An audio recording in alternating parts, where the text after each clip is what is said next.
ආයුබෝවන් වෙල්කම් ටු රෝෂ්නිස් කිචන්. රස්නේ කාලේට හරිම රසවත් ඒ වගේම ඇඟ සිසිල් කරන ඩ්‍රින්ක් එකක් හදන හැටි කියලා දෙන්නයි අද මම ඇවිත් ඉන්නේ ඔයගලන්ට. මේකට මම අපිට අවශ්‍ය වෙන්නේ පිපිඤ්ඤා. පිපිඤ්ඤා එකෙත් මෙන්න මේ ගර්කින් කියන පිපිඤ්ඤා එක තියෙනවා නම් ගොඩාක් හොඳයි. අර ලොකු ලංකාවේ තියෙන පිපිඤ්ඤා එකෙන් හදනවා නම් ඒකේ ඇට ඉවත් කරලා හදාගන්න මදි ඉවත් කරලා. මේ පිපිඤ්ඤා එකේ ඇට ගොඩාක්ම පොඩි. මම මෙතන පිපිඤ්ඤා අරන් තියනවා ග්‍රෑම් 250ක්, ගර්කින් ග්‍රෑම් 250යි. ලොකු දෙහි ගෙඩියක් අරන් තියෙනවා. ඒකේ ඉස්ම මට අවශ්‍ය වෙනවා ග්ලාස් 4ක් ලෑස්ති කරන්නයි මම මේ ඉන්ග්‍රීඩියන්ට්ස් කියන්නේ. සීනි මේසේ හැඳි 4යි. ඕගොල්ලන් රස අනුව ගන්න අයිස්, මින්චි කොලර් ස්වල්පයක්, ඒ වගේම වතුර අපිට ඩ්‍රින්ක් එක හදාගන්න.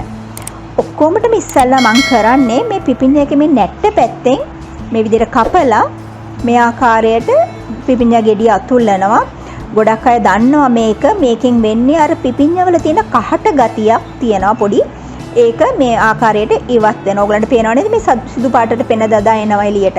හරි ඒක ඉවත් කරලා උඩ කැල්ල අපි කපලා ඉවත් කරමු. යටිනුත් කපලා මේක පොතු ගහගමු. ඔක්කොමටම ඉස්සෙල්ලා මම ජග් එකට දාන්නේ පිපිඤ්ඤා මෙන්න මේ විදියට රෆ්ලි කපාගෙන දාගන්නවා. මොකද අපිට පිපිඤ්ඤා ටික බ්ලෙන්ඩ් කරගන්න ඕනේ. ඒ නිසා මම ඉස්සෙල්ලාම දාන්නේ පිපිඤ්ඤා.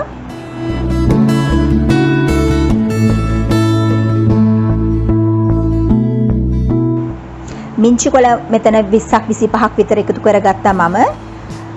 දෙහි ගෙඩියක ඉස්ම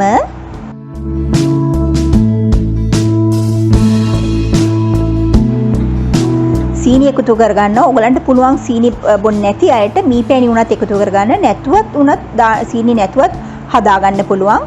මම ඔක්කොමට ඉස්සෙල්ලා මේක බ්ලෙන්ඩ් කරනවා වතුර පොඩ්ඩක්වත් නොදා.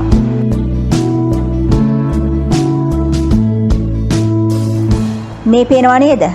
වතුර නැතුව මම බ්ලෙන්ඩ් කරේ. අර මේ පිපිඤ්ඤා වල තියෙන වතුර ගතියෙන් මේක හොඳට බ්ලෙන්ඩ් වෙලා. දැන් මම අයිස් කැට් ටිකක් එකතු කරගන්නවා. ඒ වගේම ග්ලාස් 4කට අවශ්‍ය වෙනවයි කියලා හිතන විදිහට වතුර ටික එකතු කරගෙන ආයි පාරක් අපි මේක බ්ලෙන්ඩ් කරගමු.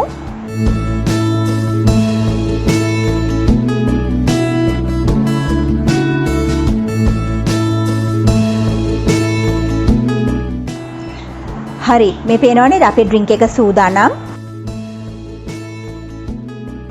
මේක මේ පිපිඤ්ඤා ඩ්‍රින්ක් එක ඇඟ සිසිල් කරනවා වගේම හරියම ගුණයි.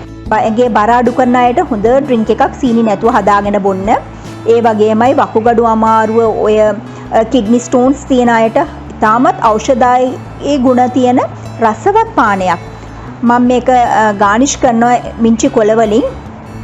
ඕගලුනුත් හදලා මේකේ රස බලන්න. ඒ වගේම මට කමෙන්ට්ස් කරන්න.